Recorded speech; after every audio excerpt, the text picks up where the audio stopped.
Alright, here's a little video I'm going to make for spicy110, who just uploaded a video. He's finally bought himself a drz400. Just taking a little ride on my 2007... Jesus, Terry. My 2007 S model.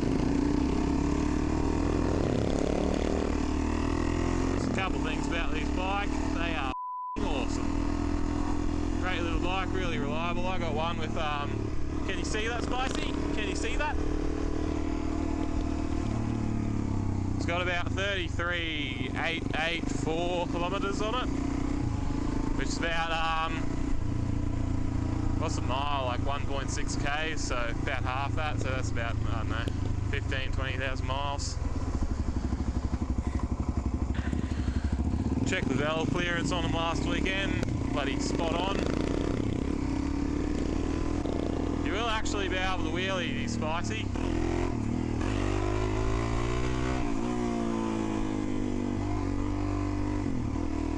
They're not a 125, they got heaps of balls. I feel sorry for Spicy and people who live in England, because in Australia, right, to get a bike licence you got to get a car licence, which kind of sucks if you don't want to drive a car. But in Queensland, on your RE, you can have up to a 660cc on your learners.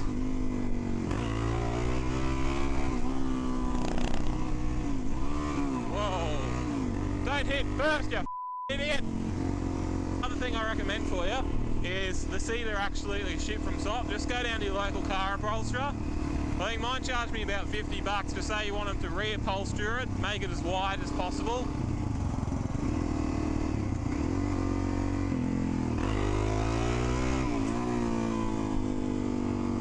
Here we go, now we get to have the wheelie talk.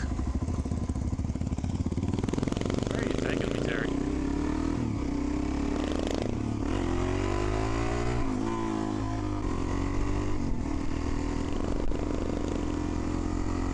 I like riding at night, I can actually see my speedo.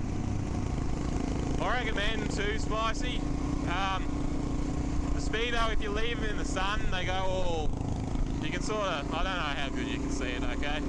But I'll just explain. So, like when you leave them in the sun for a long time, so I've had this bike 2 years and like parked it outside and stuff like that.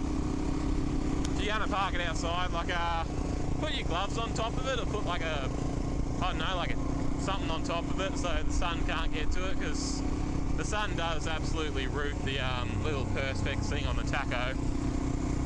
And I'm pretty sure if you know where to get a new one, anyone who's watching this video, let me know in the comments, because I can't find one and I don't really want to fork out $200 for a new tacho.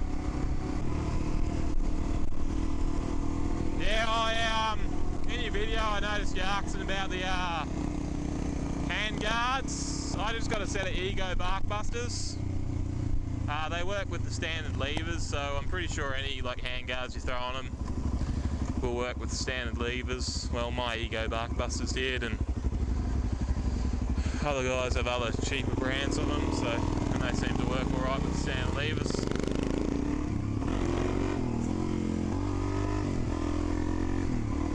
Alright, so another point, I said I was lucky to live in Queensland. They've only just legalised this. That old lady just gave me the finger! What the f***?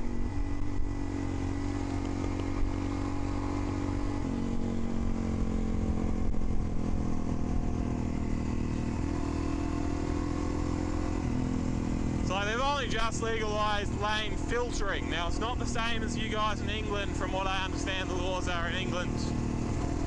You can only do it when the traffic's moving slower than 30 k's an hour, and you can only do 30 k's an hour or lane filtering. So yeah, that kind of sucks, but they legalised it this February, so I don't know. You can still get to the front of the lights pretty good. Oh yeah, one piece of advice for you, Spicy, or anyone else with the drz400. If you want to change the gearing, do it on the back sprocket, not the front. Because mine's eaten through the swing arm once from going down a tooth on the front from standard. And yeah, also every time you I'm gonna say every time you either change your oil or change it,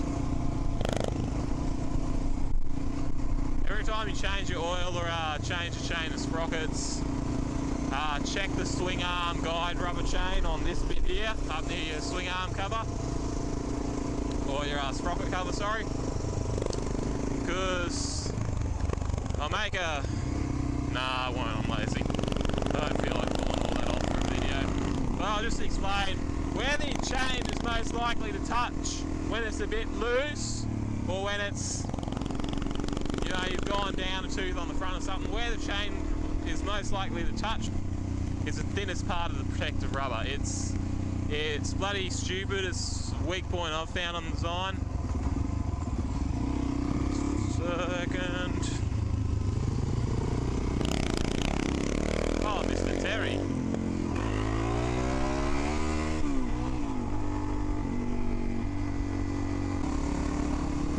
Oh, do you guys want to see my high beam? Maybe I can move that a bit. Yeah, I had to fix that up with zip ties.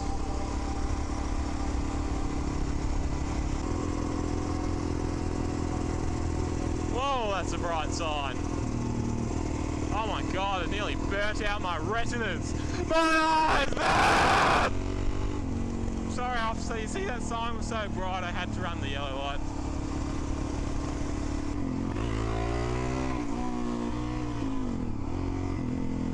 Check for roses, Brenton. Oh, here's another I consider probably a must-do mod, is the manual cam chain timing tensioner. So what happens is they're a really bulletproof motor, right? But the first thing that goes on in the cam chain, much like most other motors. So yeah, if you put one of the manual ones on, there's not constant pressure on it, so you do get a lot longer life out of your cam chain.